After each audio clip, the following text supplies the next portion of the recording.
राम राम जी।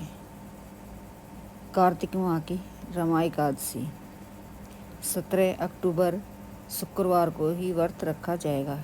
एकादशी तिथि प्रारंभ हो रही है 16 अक्टूबर की सुबह 10:35 से शुरू होकर 17 अक्टूबर की सुबह 11:12 तक रहेगी। ऐसे में उदय तिथि के अनुसार यह व्रत 17 अक्टूबर को ही रखा जाएगा। वहीं रमा एकादशी का पारण शनिवार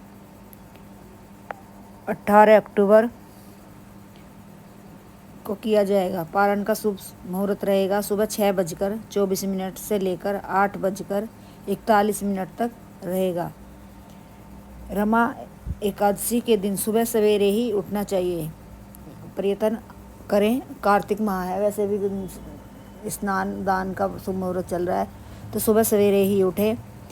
जो भी पवित्र नदी हो वहाँ स्नान करने जाए, वहीं पर दीप दान करे, कुछ ना कुछ दान करके आए, आंवला दान करके आए।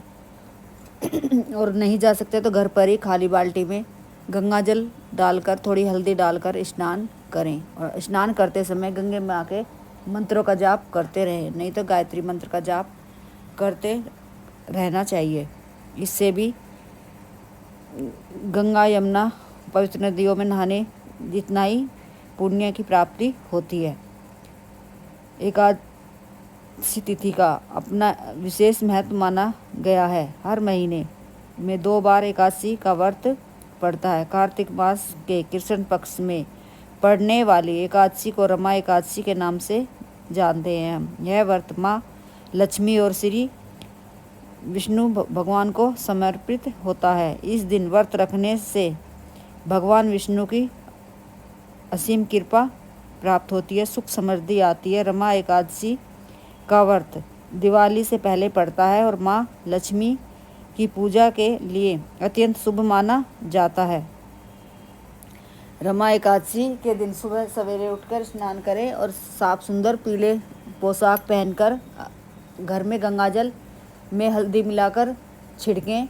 घर के मुख्य दरवाजे के बाहर दोनों तरफ हल्दी से सतिया बनाएं और मुख्य दरवाज़ा अच्छे से साफ करें। बंधनवार लगाएं। आम के या अशोक के पत्तों का बंधनवार लगाएं। उन पर थोड़ा हल्दी का या चंदन का टीका अवश्य लगाएं। दोनों तरफ सतिया बनाएं। सतिया के पास खड़ी रेखा अवश्य बनाएं। और सुबह और शाम दोनों टाइम दीपक अवश्य प्रज्वलित करें। सुबह सूर्य उदय होने से पहले करें और शाम में प्रदोष काल के पास में करें। और 1 लोटा जल में हल्दी मिलाकर तुलसी महारानी के गमले के पास उस जल से सफाई करें। उनके पत्ते इधर उधर उड़ रहे हों तो उन्हें गमले की मिट्टी हटाकर उसमें दाब दें और तुलसी महारानी में श्रृंगार की सामग्री अर्पित करें। पीले पुष्प अर्पित करें।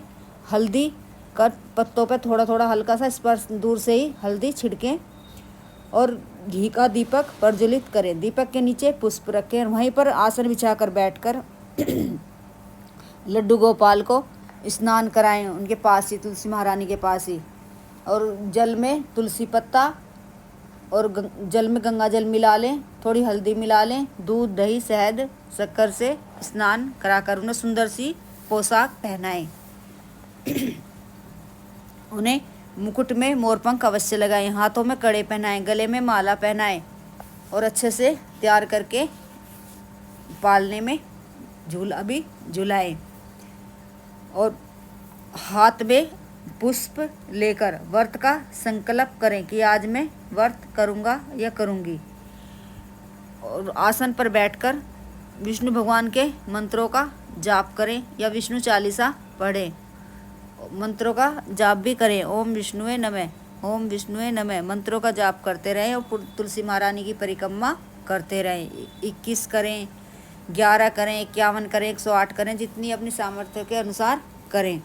और कुछ ऋतु फल भी तुलसी महारानी में अर्पित करें, मिठाई अर्पित करें।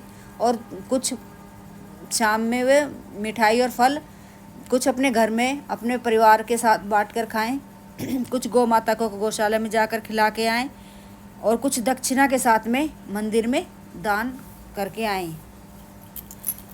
जिसके साथ में कुछ हम वस्त्र का दान भी कर सकते हैं, ऋतुफल का दान भी कर सकते हैं। उस दान को हम बढ़ा भी सकते हैं और जितनी हो या 2, 1 से ज़्यादा 2 तो कम से कम मंदिर में अर्पित करके आएँ, चढ़ा के आएँ।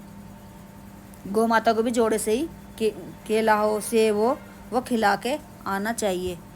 आंवला हो तो और भी अच्छा, और आंवला नहीं है, जो भी ऋतु फल हो पास में वो ही करके आएँ। और तुलसी महारानी में शाम को भी प्रदोष काल में भी दीपक अवश्य प्रज्वलित करें। दीपक घी का करें और उसमें थोड़ी हल्दी भी डाल दें, और घी नहीं है तो तिल के तेल का दीपक प्रज्वलित करें। और तुलसी महारानी से प्रार्थना अवश्य करें। घर में सुख समृद्धि के लिए करें। आर्थिक स्थिति थोड़ी अच्छी नहीं है तो उसके लिए प्रार्थना करें। जैसी भी मनोकामना के लिए करेंगे मनोकामना पूर्ण होती है। रमा एकादशी पर व्रत करने से, नियम अपनाने से और तुलसी महारानी की सेवा करने से हमें कई गुना फल ज़्यादा मिलता है। हम करते थोड़ा है और उसका कई गुना बढ़ के हमें फल मिलता है। और एकादशी तिथि पर हमें हाथ में पुष्प लेकर एक लोटा जल भरकर बैठकर कथा भी एकादशी की अवश्य सुननी चाहिए। और कोई सुनने वाला पास में मिल जाए तो अच्छी बात है, नहीं मिले तो जल का लोटा सामने रख के खुद किताब पढ़ें या अपने मोबाइल में लगा कर सुनने से हमें शुभ फलों की प्राप्ति होती है। हमारी कुछ भी मनोकामना हो पूर्ण होती है। एकादशी तिथि पर, रमा एकादशी पर, कार्तिक माह की एकादशी तिथि पर जिस भी मनोकामना के लिए व्रत रख रहे हैं वो पूर्ण अवश्य होती है। और जितना जैसे हम दान करते हैं उसका भी हमें कई गुना ज़्यादा मिलता है। क्या ना करें रमा एकादशी पर? देर तक सोने से बचना चाहिए। किसी से ईर्ष्या बिल्कुल ना करें। किसी से भेदभाव बिल्कुल ना करें। राहु काल में पूजा करने से बचें। राहु काल का समय रहेगा 10:30 बजे से 12 बजे का रहेगा। इस बीच में ना तो पूजा करें, ना जल गंगा जल में हल्दी में मिलाकर छिड़कें, ना दान करें।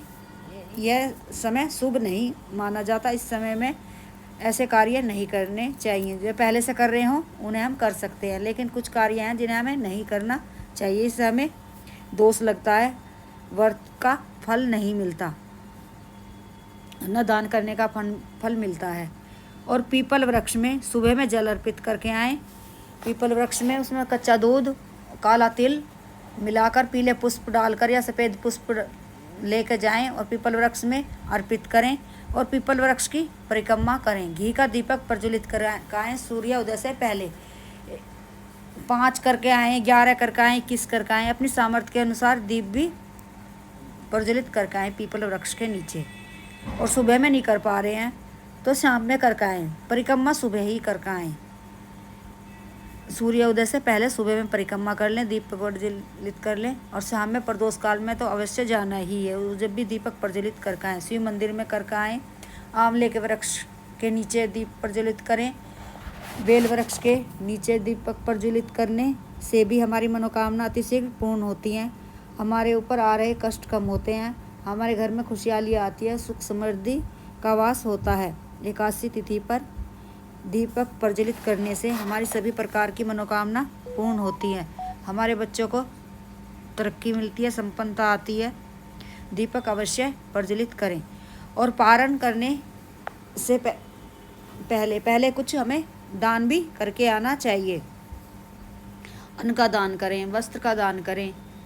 अपनी सामर्थ्य के अनुसार दान करके आए, फिर पारण करना चाहिए। श्रृंगार की सामग्री जो हमने तुलसी महारानी को अर्पित करी है वह रखी हो, उसे सुबह में मंदिर में दान करके आएँ। पंडित जी के चरण स्पर्श करें, दक्षिणा के साथ में दान करें और मंदिर में घी का दीपक प्रज्वलित करें और शिवलिंग पर जल अर्पित करें और दीपक प्रज्वलित करके वहीं पर बैठकर नमः शिवाय मंत्रों का जाप भी करके आएँ। क्या बिल्कुल भी नहीं करना चाहिए हमें एकादशी तिथि पर? किसी भी वृक्ष की टहनियाँ ना तोड़ें, पत्ते ना तोड़ें, फूल ना तोड़ें, फल ना तोड़ें, इनसे हमें दोष लगता है।